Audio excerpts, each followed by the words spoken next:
À notre dernier cours, on avait vu justement tout ce qui était conduite commentée, qui était à confirmer. On a vu également qu'il fallait mieux maîtriser nos angles morts. En fait, tu le gères bien, très bien même, mais à des moments, il faut le surveiller. À des moments où c'est un peu oublié, où c'est pas on ne va pas au bout des choses.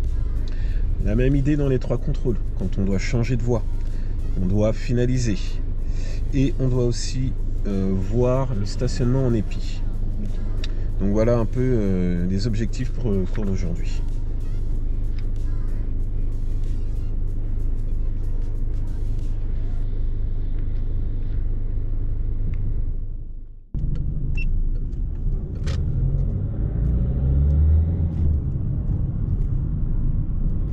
Tu dois faire, hein, là tu es avec le plat du pied, pas là.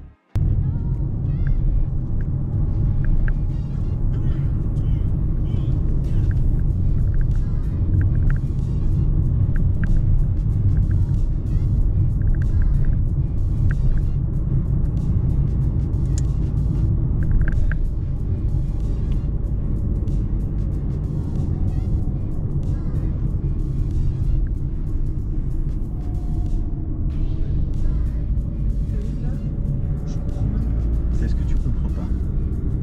Quand je rétrograde, je sais pas si je dois freiner ou... On conserve du frein pour rétrograder, bien sûr. Mais la voiture, elle va forcément réagir parce que c'est la mécanique qui travaille. On ne pourra pas avoir non plus de rétrogradage 0 secousse. Il y aura un minimum de secousses. Mais moi, je trouve que c'est passif. En fait, on sent trop secousse. bah écoute, on va se concentrer dessus et on va vérifier. De toute façon, là, il y a un feu rouge. Il faut que tu fasses un rétrogradage. Regarde, tu veux rétrograder, tu n'utilises pas ta commande de frein. Donc là, déjà, oui, on va avoir un peu plus de secousses. Le faire, c'est acceptable. Mais si tu commences un peu à désorganiser le système, on n'aura pas le résultat attendu. Au passage, tu as fait un super arrêt, souple et tout. Mais maintenant, je veux que tu l'amènes avec la bonne distance de sécurité. L'histoire de voir le feu numéro 2 dans ton pare-brise. On a le 1 qui est à notre hauteur et le 2 un peu plus haut. Et tout ça, on l'a dit, on l'a vu et répété, c'est le regard qui nous permet de gérer ça. Si tu n'amènes pas ton regard loin, tu fais les choses en retard. Si tu les fais en retard, tu te précipites. Si tu te précipites, tu les fais mal. Tu vois, et là, quand tu rétrogrades, tu commences par le frein et dès que tu touches l'embrayage, tu relâches le frein. Or qu'il faut le conserver. Donc si tu changes un détail, on n'a pas le bon résultat. C'est comme quand on veut faire un gâteau, si on ne respecte pas la recette, si on ne respecte pas le dosage des ingrédients, il ne faut pas s'attendre à ce que notre gâteau soit pas comme on a l'habitude de le manger ou comme c'est indiqué dans la recette.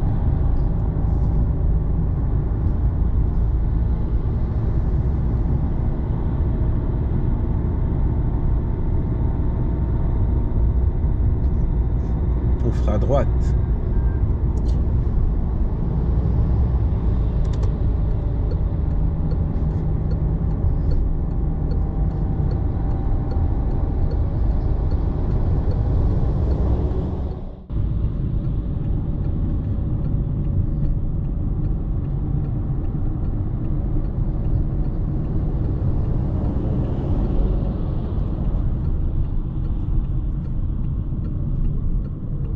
Conserve ton frein, c'est déjà mieux. Tu as fait un super contrôle, un très bon changement de voie, donc ça c'est bien. On reste dessus, on confirme.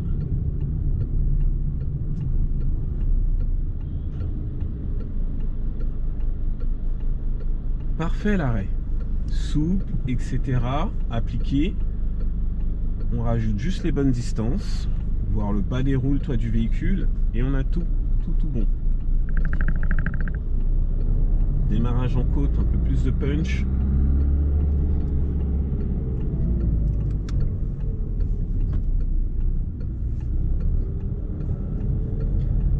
Très bien.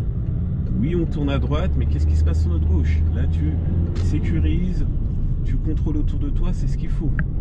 Tu vois, là, tu as un peu mal géré le timing entre ta zone de patinage et le moment de réaccélérer. À toi de mieux le ressentir. À toi de mieux le faire. Il n'y a pas une pédale entre guillemets qui va plus vite que l'autre.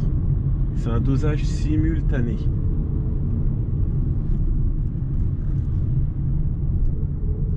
Très bien ce rétrogradage. Au bon moment, avec un dosage de frein, et tu vois que la mécanique elle devient tout de suite souple.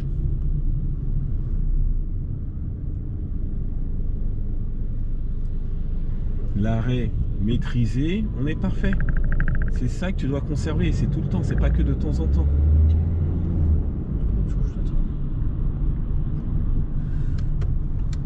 Voilà, tu t'es dit, ah je peux aller tout droit, tu as vu ton marquage au sol, il t'a dit, la règle c'est on tourne à droite.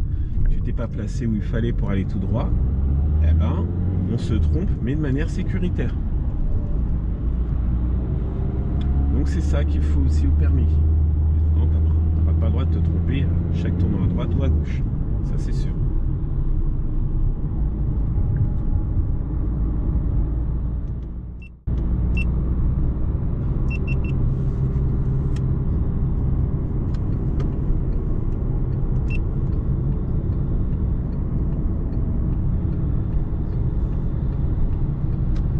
Bien ces changements de voie, mais entre chaque voie où tu changes, tu dois retirer le contrôle, retirer plutôt le clignotant et après le mettre pour refaire toute la procédure des contrôles, clignoter, changer de voie.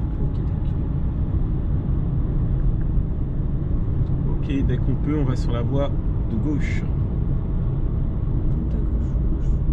Juste celle de gauche. Je suis pas d'accord avec toi. C'est quoi la procédure pour changer de voie? Vérification. Ok, bah alors fais ta vérification première, complète du moins. Toi tu commences le rétro intérieur et tu clignotes. Je suis pas ok avec toi.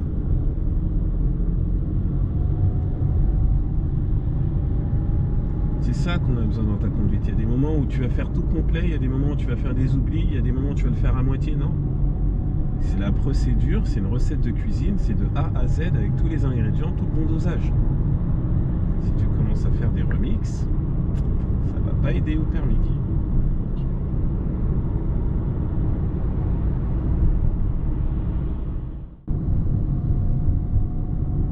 Et on est toujours dans notre système de conduite commentée.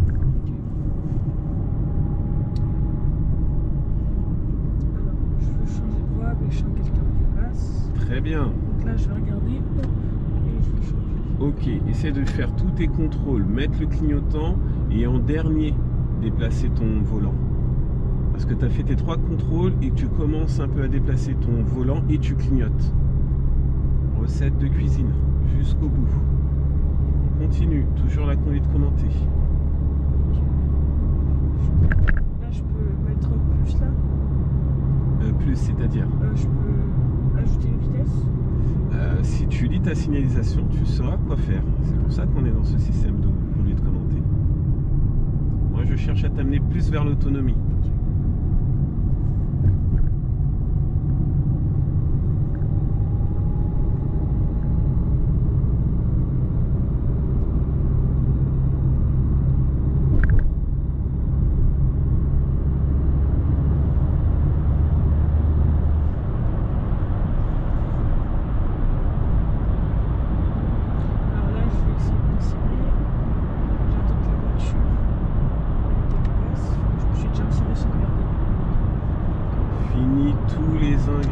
Utilise tous les ingrédients de chaque procédure.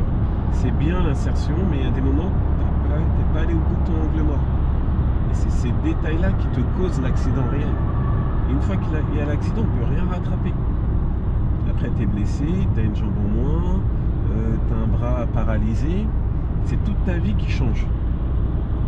Tu ne pourras plus faire du sport comme tu apprécies, tu ne pourras pas... je sais pas moi, entre guillemets, faire des activités que tu faisais en temps normal. Ton quotidien va être bouleversé.